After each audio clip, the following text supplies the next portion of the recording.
once again welcome back to the channel. दिनैनि गोदान भिडिअआव नोंथांमोन बयखौबो बरायनाय थाबाय। लोगोसे आसा खालामदों इसोरनि अननायाव नोंथांमोन बयबो मोजां दं। बैसागु सौफैथारगौ, बेनिखायनो एडभान्स हेपि बैसागु नोंथांमोननिसिम उइस जासिहरग्रोबाय। दिनै आङो आथिखालाव सोलिबाय थानाय थासारि लोगोसे बनसुनि बड'लेण्ड दाबिनायनि सायाव फंनैसो खोथा नोंथांमोनजों शेयार खालामनो सानदों। गाइसमोन अन्नानै भिडिअखौ जोबजासिम नायलांदो। दिनै जोङो ससियेल मिडियायाव नुगासिनो दङ जे बर'नि गेजेराव मोनसे डकाइट सिस्टेमफोरबादि हाबनो नागिरनाय, जे दिनै थाखा फैसा लुथिनो थाखाय माखासे पार्सनेल इनकामनि थाखाय माखासे सुबुंफ्रा आखायाव गावग्रा हाथियार लानानै दाखाथि हाबदों आरो बे जोंनि गेजेराव सोलिगासिनो दङ। आरो दाय गैयै सुबुंखौ लोगो मोननानै सेंग्रासा 19-20 बोसोरनि राजा बर'खौ गावथारलांदों। जोबोद दुखुनांथाव बाथ्रा। जानाया जोंनि गेजेरावनो जादों, लसआबो जों बर'फोरनि गेजेरावनो जादों। बेखायनो आङो गभर्नमेन्टनिसिम आरो जोंनि माहारियारि आफाद आरो इन्टेलेक्सुवेल आरो दैदेनगिरिफोरनिसिम मोनसे आर'ज, बेनि रुट कजखौ जेरैखि जाया दिहुनथारनांगौ, जाहाथे इयुनाव बेबादि जाथाया सोमजिबावनो हाया, जोंनि गेजेराव खहा फैबावा। बबेबा मोनसे हारियारि आफाद बा बबेबा मोनसे हारिनि थाखाय, हादरनि थाखाय आनडेम'क्रेटिक वेखौ एक्सेप्ट खालामनानै आवगायनायावबो जोंहा जेबो बुंनांगौ गैया। खिन्थु नैबे पार्सनेल लाबालाबनि थाखाय आखायाव गावग्रा लानानै सोरखौबा दाबि दावा खालामनाया जोंनि थाखाय जोबोद लाजिथाव बाथ्रा। এটা জাতির কারণে, দেহৰ কারণে আনডেম'ক্ৰেটিক ৱে একচেপ্ট কৰাৰ ক্ষেত্ৰত আমি ক'ব লগা একো নাই। ইয়াত নেশ্যনেলিজিমটো আহে, কিন্তু পাৰ্চনেলৰ কাৰণে বা নিজৰ ডেভেলপমেণ্টৰ কাৰণে হাতিয়াৰ লৈ লুটপাট কৰি ডকাইত কৰি খোৱাৰ ক্ষেত্ৰত আমি ক'ব লগা আছে। এছে বড়ো, আমি বড়ো হিচাপে এনেকুৱা ডকাইত কৰাটো কেতিয়াও ছাপোৰ্ট নকৰিব। সেইকাৰণে ভৱিষ্যতৰ কাৰণে, আহি থকা ইউথৰ কাৰণে মই এটা কথা ক'ব বিচাৰোঁ যে এনেকুৱা হিংসাৰ ৰাস্তাটো আমি কেতিয়াও গ্ৰহণ কৰিব নালাগে।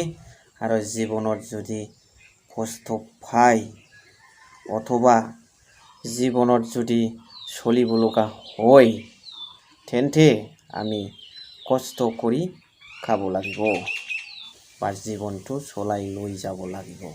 गुबुन फारसेथिं गोदानै जोनोम जानाय बनसु, है बनसुए क'क्राझार डिस्ट्रिक्ट स्पर्ट्स एस'सिएशन ফিল্ডত বডোল্যান্ড ডিমান্ডটো ফৰফেচৰ কাৰণে আৰম্ভ কৰিছে।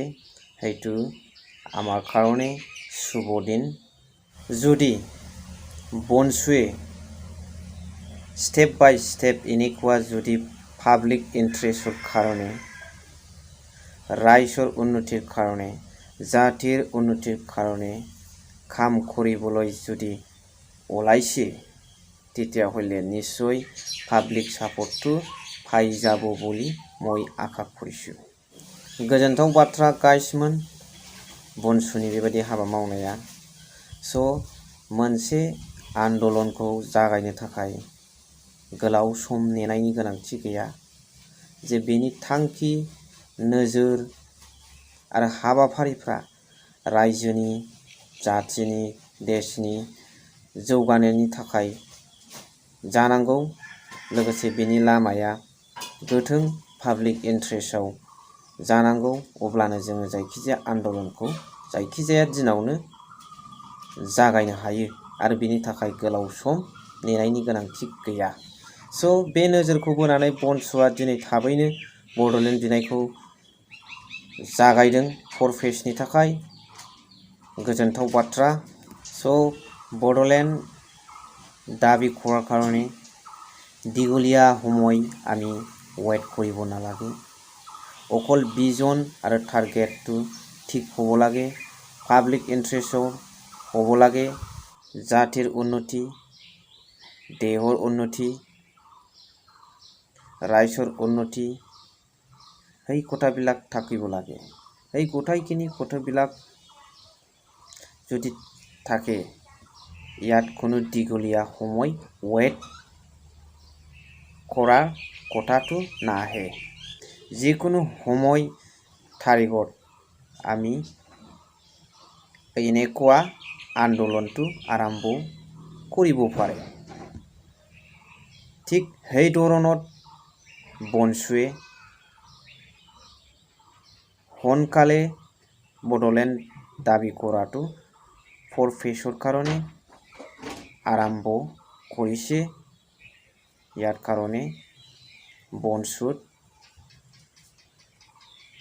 আমি বড়ো হিচাপে স্বাগতম জনাইছোঁ। ইয়াত যদি পাব্লিক আশীৰ্বাদ যদি পায় তেন্তে ইয়াত কোনো অপ'জ কৰিব নোৱাৰিব, কাৰণ ইয়াত পাব্লিক আশীৰ্বাদ আছে। Any kinds of clause of the memorandum will be public interest, not for self-interest.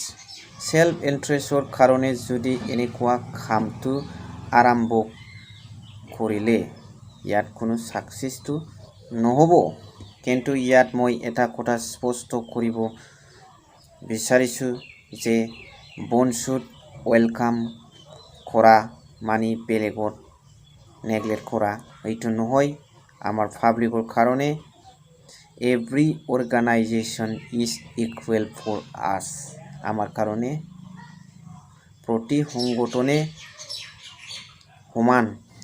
যে বিथांमोना বনছুआ बेबादि जुदि आवगायलांबाय थायोब्ला स्टेप बाय स्टेप निश्चय रायजो राजाफोरनि अनसायनायखौ मोनगोन।